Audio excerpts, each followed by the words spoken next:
on a cold night in November 1993. A train driver on the Khaganate line in Russia spotted something horrifying on the tracks: 4 bodies, seemingly victims of a tragic accident. The local police quickly ruled it an accident, a case of 4 individuals tragically run over by a train. But one man wasn't convinced. Lead investigator Vladimir Gudzenkov felt something was deeply wrong. The scene was too neat, too staged. He believed this was no accident, it was murder. Gudzenkov, along with his trusted partner Yuri Stolyov, decided to dig deeper against the initial findings. The official report said the 4 victims, 2 men and 2 women, were killed by a passing train. However, the initial autopsies were shockingly superficial. Gudzenkov insisted on a more thorough examination. What they found would change everything. The new autopsies revealed the victims hadn't died from being hit by a train. Instead, they had suffered severe blunt force trauma to their heads. They were already dead before the train ever reached them. Someone had killed them and then carefully placed their bodies on the tracks to stage a gruesome accident. The investigation now had a clear, chilling focus: find the killers who had so callously tried to cover their tracks. But who were the victims, and why would anyone want them dead? The victims were identified as Olga Shpiganova, Alina Shishkina, and 2 men, Mikhail Kudryavtsov and Yevgeny Sorokin. They were all young, part of a local circle of friends, as Gudzenkov and Stolyarov delved into their lives.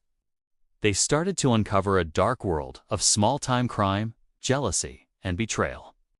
The key to solving the case, they realized, was to understand the relationships within this group.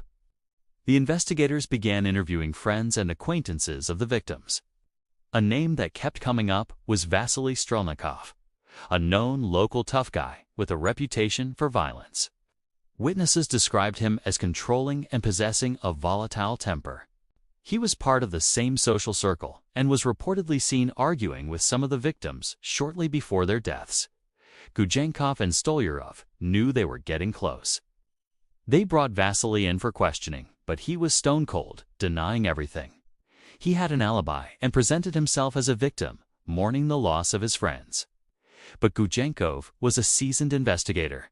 He could see through the facade. He noticed the tiny cracks in Vasily's story, the inconsistencies that didn't add up. The pressure began to mount. Gudzenkov and Stolyarov employed classic interrogation techniques, patiently chipping away at Vasily's defenses. They didn't just question him. They confronted him with the forensic evidence, the fact that the victims were murdered before being placed on the tracks. They painted a picture of the crime that only the killer would recognize. Finally, after hours of intense questioning, Vasily broke.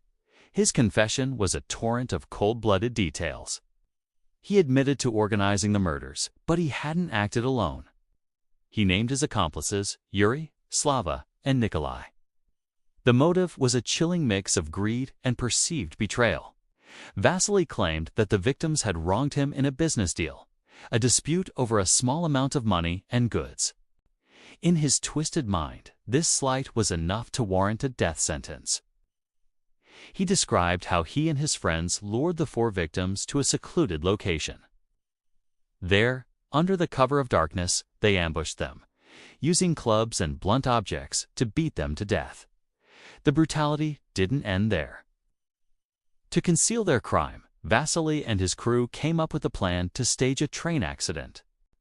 They transported the bodies to the Khaganate railway tracks, a remote stretch where they thought no one would look too closely. They carefully arranged the bodies to make it seem as though they had been walking along the tracks and were struck by a train. It was a calculated, cold-hearted attempt to get away with murder, and it almost worked. If it weren't for Gudzenkov's instincts, the case might have remained closed. A tragic but unsolved accident.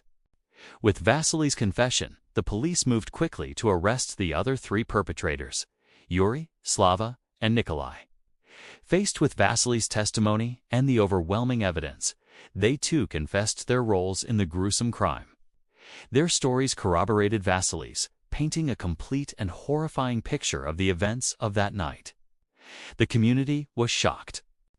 These weren't master criminals from a big city. They were local boys, neighbors, who had committed an act of unimaginable violence against their own friends. The case went to trial, and the evidence was damning. The confessions, the forensic reports confirming blunt force trauma, and witness testimonies all pointed to one conclusion. The court found all four men, Vasily, Yuri, Slava, and Nikola, guilty of premeditated murder.